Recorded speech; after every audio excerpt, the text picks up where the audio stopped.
Salam sejahtera Info Global. Mesir dan Greece mendakwa perjanjian penerokaan hidrokarbon Turki di perairan Mediterranean Libya adalah haram, dengan Athens menegaskan akan mempertahankan hak menerusi kaedah perundangan. Turki mengesahkan pihaknya menandatangani memorandum persefahaman penerokaan hidrokarbon di Laut Libya dengan pihak berkuasa di Tripoli pada Isnin.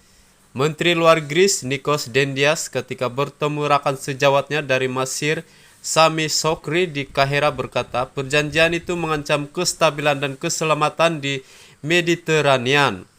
Ia susulan perjanjian ditandatangani Turki dengan Tripoli mengenai penandaan perkongsian sempadan maritim 3 tahun lalu. Greece, Mesir, dan Siprus percaya perjanjian 2019 itu melanggar hak ekonomi mereka di kawasan didakwa mengandungi rizab gas asli yang besar. Beliau berkata Tripoli tidak mempunyai kedaulatan diperlukan ke atas kawasan itu. Justru perjanjian terbabi tidak sah dan tidak boleh diterima.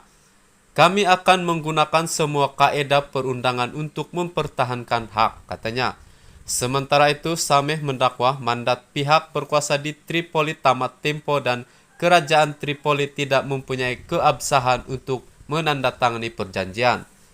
Pentadbiran Libya yang coba mengambil alih jawatan di Tripoli sejak masa lalu turut menolak perjanjian itu.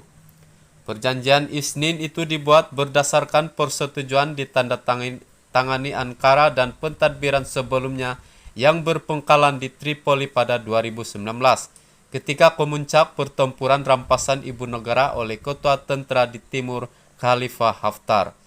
Penghantaran drone Turki terhadap pasukan berpangkalan di Tripoli tidak lama kemudian dilihat sebagai penting dalam kemenangan ke atas Haftar yang ketika itu disokong Mesir, Rusia, dan Emirat Arab Bersatu.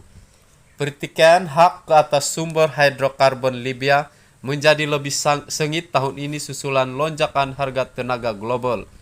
Kesatuan Eropa mengecam perjanjian sempadan maritim 2019, manakala Perancis menyifatkan perjanjian baru-baru ini tidak mengikut undang-undang antarabangsa. Sekian laporan.